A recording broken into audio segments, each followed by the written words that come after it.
Okay, so I just finished recording my whole brain radiation experience, and I just wanted to go straight into what happened afterwards. So, my last day of whole brain radiation was August 30th. I just checked all the dates, and I went home. My mom was still staying with me, because I needed to recover a little bit. Like I said, I was a little loopy, as expected. And thank goodness she was staying with me, because September 7th, so my mom and I, we weren't working, we weren't doing anything except I was recovering. So, we'd stay up late watching TV. I'd sleep a lot. We would sleep in. So a lot of this story, I'm sharing my story, but I don't have memories of this. So September 7th, that morning or afternoon, my mom gets up and is like, oh, Heather's not up. She comes in, checks on me. I wasn't awake. She was like, let her sleep. But finally it's getting like 2 o'clock, kind of late-ish. She's coming in to check on me. She said I was really kind of incoherent, and she got in the bed and she started snuggling with me, which I don't know. I'm not like a touchy person like that. I always push her off, and she said I didn't, and that was her sign that something was not right. So yeah, she could not wake me up. And she called 911, and I have this very faint memory of opening my eyes. There was a big fireman over me, and he was like, what year is it? And I was like, 2023. Like, why? You don't know? But that's all I remember from that moment. And then the next thing, a little flash of memory. I'm in a bed, I don't know where, but I really have to pee. So I try to get up, and I just see my Aunt Jen at the end of the bed. And I was like, oh, Aunt Jen, help me pee. And Aunt Jen was freaking out. She's like, lay down, like, don't get up. And then the very next thing I remember is it was the middle of the night, but I had been sleeping a lot, so I kind of was in and out of sleep. And then a doctor came in the morning and was like, yeah, we need the results from your CAT scan and your MRI to move forward. And I was like, okay, so today the plan is to get a CAT scan and an MRI. And she was like, you've already done those. So in between, September 7th and that day, I got transported to the emergency room, and from there I went to ICU for a few days. That's where I woke up, I'm pretty sure.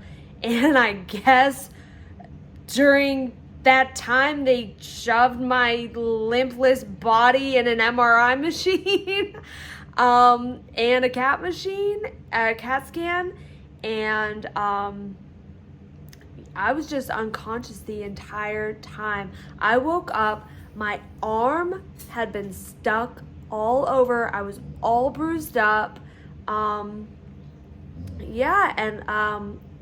same day, I don't know what day it was, another doctor came in. This was still at Piedmont Fayette, and told me, I'm sorry, I'm getting emotional. He said, this is not good. This is not good. He said, you have meningitis, and we're going to do everything we can, but you're going to need to be on some antibiotics. Eventually this might have been at Emory St. Joseph's, actually, because I went to the emergency room at Piedmont Fayette. I was there in the ICU. They ended up having to transfer me to Emory St. Joseph's. So I don't know where I was or who said this to me, but it was really, it was shortly after I woke up, and a doctor told me this is not good. And that was the only time I really even ever considered that I might be dying. And meningitis is really scary. My mom always says, that takes out like healthy 22-year-old like college athletes and stuff. I had to get I was on this medication just constantly. I had to get a PICC line in my arm, and they tried to do a double PICC line for me, which is still just the normal like PICC, but it like has two little tubes, because I had two medications. One I was supposed to be on 24/7, and then one was like every 12 hours or something, have it run for an hour. I don't remember exactly. My mom would probably know, because again, she was living with me, took care of me, changed out my medicine bags every 24 hours, every hour, whenever she had to. She was on it. They actually couldn't get the double PICC to work. So the 24-hour one, I would just do it 23 hours or whatever, and then put on the 1-hour medication, and then that would come off. I think it was, I do 11 hours, then the 1 hour, then 11 hours, then the 1 hour, because I couldn't have them both at the same time. But the 24-hour medicine, a PICC line is like an IV at home. So I actually knew all about PICC lines because my mom had just had a staph infection, and I had to do a push PICC line for her. And then a year later, my dad had the other staph infection. I don't remember who had MRSA and who had MSSA. One is MRSA, one is MSSA. They both had completely unrelated staph infections. They both needed completely different PICC lines. One was a push medication, one was the hanging bag. So I was a PICC line pro. But this one was the bag, but I had to carry it around with me on this, on my shoulder in this little bag hanging off my arm. And I was in really rough shape after the meningitis. I was on a walker. I had to relearn to walk again. And yeah, it was a mess. And yeah, I think I started to say the 24-hour medicine made me so sick. It made me nauseous. I wasn't eating. All that weight that I had just put on, just as fast as it came, it went, because I wasn't eating. I was puking. It was miserable. I would beg my mom, like, can you just take it off for 30 minutes, just 20 minutes, just, give me a little bit of relief. And she would give me 15 minutes at a time, but then it had to go back. And, in the moment, I had just gone through brain radiation. I just got a brain infection. I'm miserable. I'm on all this medicine. I'm not thinking clearly. I'm just laying on the couch every day because I can't walk. I have this thing on my arm hanging. And, so I really appreciate my mom standing strong and taking care of me, even when I was fighting it and saying, I don't want this medication, because I recovered. I survived meningitis, and there are way too many people who can't say that. So I feel so grateful, so grateful.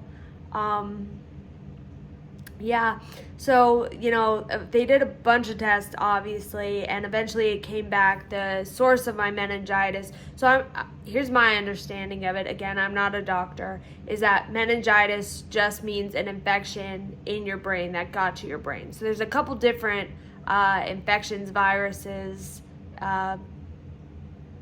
antibody, I don't know, a couple different ways that they could start this infection in your brain. So mine came from a listeria infection, which comes from bad fruits and veggies. And I'm almost positive, of course I'll never really know, but I'm almost positive I got it from some bad watermelon that I had had the morning before September 6th. I had tried one piece and it didn't really taste right, but I thought, that could just be that one weird piece. Then I had another, it didn't taste right, so I didn't eat any more. But that's all it takes. My brain, what's it called? My immunity in my brain was so low from having just been radiated for 10 days. So even just 2 bites of bad watermelon. So I got listeria, which I'm pretty sure is a bacterial infection, but it went up to the brain, and yeah, that's what happened. But I am very, very fortunate to still be here today, and even though that wasn't cancer, I consider it cancer related because my immunity was low because of the whole brain radiation. So still a part of my cancer side effects. So this is a long video. I think my longest video yet, but if you stuck through this crazy journey, thank you so much. And just remember, stay positive.